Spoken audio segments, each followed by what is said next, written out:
आज trust mutual fund के CEO Mihir Vora साहब हमारे साथ कार्यक्रम में हो रहे हैं शामिल। मिहिर सर, बहुत बहुत स्वागत है आपका, धन्यवाद हमें समय देने के लिए। तगड़ा रिएक्शन दिया है बाजारों ने, एकदम नी जर्क रिएक्शन, हालांकि थोड़ी रिकवरी जरूर हुई है निचले स्तरों से। बताएं सर, इन इलेक्शन को कैसे लिया जाए बाजार के लिहाज से? नमस्कार नलिन जी। देखिए, जो जो strength of victory exit polls ने दिखाई थी वो हिसाब से तो ट्रेंड्स दिख नहीं रहे हैं। तो एक माइनर डिसअपॉइंटमेंट मैं कहूंगा मार्केट को ये है, क्योंकि मार्केट एक्सपेक्ट कर रहा था कि बहुत ज्यादा स्ट्रॉन्ग मैंडेट होगी, तो एक नया सेट ऑफ रिफॉर्म्स शायद आ जाए। तो मेरे ख्याल से लॉन्ग टर्म स्टोरी में कोई चेंज नहीं हुआ है, लेकिन जो पोजीशंस बन चुकी थी पिछले 5-10 दिन में, और खास करके yesterday after the exit polls, उसकी मेरे ख्याल से अनवाइंडिंग की वजह से इतनी सारी हमें वॉलेटिलिटी बाजार में दिख रही है। तो मेरे ख्याल से एक ये मैं कहूंगा एक माइनर सेटबैक है, टेम्पररी सेटबैक है। लेकिन जैसे हमने देखा है कि 2004 में भी इलेक्शन के रिजल्ट बिल्कुल विपरीत आए थे एक्सपेक्टेशन के, लेकिन मार्केट 2-4 दिन के बियॉन्ड इसको लुक फॉरवर्ड कर देता है। और अगेन फंडामेंटल क्वेश्चन जो होता है कि जीडीपी ग्रोथ कितना आएगा, इकोनॉमी कितनी ग्रो करेगी। और हमने देखा है कि रेजिम बाय रेजिम जितनी भी कोएलिशंस हैं, जितनी भी डिफरेंट रेजिम्स हैं, इंडिया की जीडीपी ग्रोथ है तो हमेशा लॉन्ग टर्म में रही है। तो मेरे ख्याल से एक मैं कहूंगा ये वोलेटाइल फेज है, उसे हमें पेशेंटली देख लेना चाहिए। और बेसिकली अगर आपको इंडिया स्टोरी पे भरोसा है तो मेरे ख्याल से लॉन्ग टर्म के लिए ऐसी कोई स्टोरी में कोई चेंज नहीं दिख रही मुझे। हाँ, थोड़ा सेक्टर रियलाइनमेंट हो सकता है, जो सर्टेन सेक्टर्स जो ज्यादा चल चुके थे, एक्सपेक्टेशन बहुत ज्यादा थी, उसमें शायद थोड़ी रियलाइनमेंट हो सकती है। लेकिन ब्रॉडली मैं कहूंगा मार्केट में तो ऐसी कोई कॉन्फिडेंस लूज करने वाली कोई सिचुएशन नहीं है। लेकिन आपने एक बेहद इंटरेस्टिंग बात की कि चर्निंग जरूर होगी सेक्टर्स के लिहाज से, यानी कि कुछ सेक्टर्स ऐसे होंगे जो बाजार के फेवर से बाहर होंगे और कुछ सेक्टर्स पर बाजार का भरोसा बढ़ेगा। किस तरह के बदलाव देखते हैं सर आप?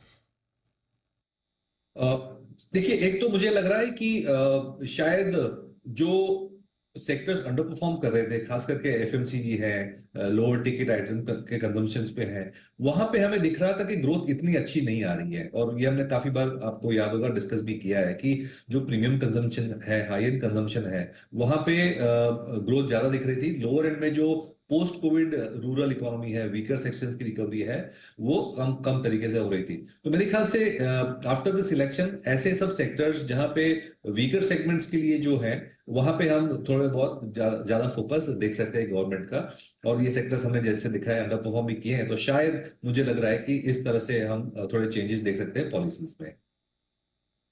आपके लिए सेक्टरल चर्नी की भी बात हुई। अब बताएं सर, जो इन्वेस्टर्स पैसा लगाकर बैठे हैं, अब कुछ कुछ तो बॉर्डर पे आ गए, प्रॉफिट लॉस वाले बॉर्डर पे, कि अब थोड़ा और गिर गया तो हमारा नुकसान हो जाएगा, तो सोचा चलो अभी तो नुकसान नहीं हो रहा, बेच दें। और दूसरा ये कि जिनको ठीक ठाक सा प्रॉफिट हो रहा है वो भी निकलना चाहते हैं। ये सोच सही है? देखिए, इन्वेस्टर है तो आई एम अज्यूमिंग कि ये लॉन्ग टर्म के लिए होंगे, जो कॉल लिए होंगे लॉन्ग टर्म के लिए लिए होंगे। तो मेरे ख्याल से जैसे मैंने कहा कि कोई लॉन्ग टर्म स्टोरी में तो कोई चेंज हुआ नहीं है इंडिया की। हमारी जीडीपी ग्रोथ रेट 6.5-7.5% के बीच में ग्रो करने ही वाली है, जैसे भी गवर्नमेंट। और एज ऑफ नाउ हम रेजिम चेंज की तो बात नहीं कर रहे हैं। तो जो ब्रॉड पॉलिसी डायरेक्शंस है वो मेरे ख्याल से इतनी चेंज नहीं होनी चाहिए। थोड़ी बहुत रिशफलिंग हो सकती है सेक्टर्स में। और अगर कोई फंडामेंटल एनालिसिस करके स्टॉक को लिया है, अगर आप ट्रेडर नहीं है, लेवरेज नहीं है, तो मेरे ख्याल से ऐसी कोई पैनिक करने वाली बात नहीं होनी चाहिए। बिल्कुल ठीक बात है।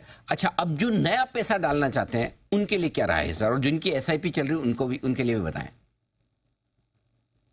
देखिए, एसआईपी तो हमेशा बेस्ट ऑप्शन रहता है, क्योंकि इसमें ये जब 3% प्लस 5% माइनस वाले सिचुएशन को अवॉइड कर देती है। एक आप एवरेज लेवल पे चलते हो, एवरेज लेवल पे आपकी एंट्री होती है। तो एसआईपी हमेशा एक very I would say risk control and discipline strategy है। उसको मेरे ख्याल से कंटिन्यू करना चाहिए डेफिनेटली।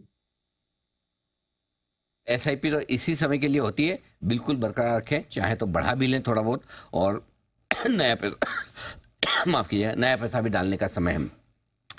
एक और चीज जो बाजार अब देखना चाहता है, क्या वाकई में किस तरह का एलोकेशन होता है पोर्टफोलियोज का, किस तरह से सरकार फॉर्मेशन होती है, कितनी बीजेपी की होती है, कितनी दूसरी पार्टीज की होती है, क्या ये भी चलते हुए बाजार पर असर डालेगी? और जब तक ये क्लैरिटी नहीं आती तब तक बाजार में कोई बड़ी रिकवरी की उम्मीद करना गलत होगा? डेफिनेटली जो डिटेल्स है वो तो बाजार डेफिनेटली देखना चाहेंगी, क्योंकि काफी सारे जो पॉलिसी ओरिएंटेड सेक्टर्स थे जहाँ पे ग्रोथ थ्रस्ट वगैरह है, तो मार्केट्स वुड लाइक टू सी कि ये सब जो इनिशिएटिव्स है वो कंटिन्यू रहे। तो थोड़ी बहुत उत्सुकता तो डेफिनेटली मार्केट को रहेगी, वेट एंड वॉच मोड में मार्केट रह सकता है। मिहिर सर, बहुत बहुत धन्यवाद, आपका समय दिया आपने और विस्तार से बाजार के डायरेक्शन पर हमारे दर्शकों से बातचीत की इस कमजोर बाजार में। मिहिर सर की राय ये कि बने रहे, डटे रहे और इस तरह के उतार चढ़ाव से बिल्कुल भी डरें और घबराएं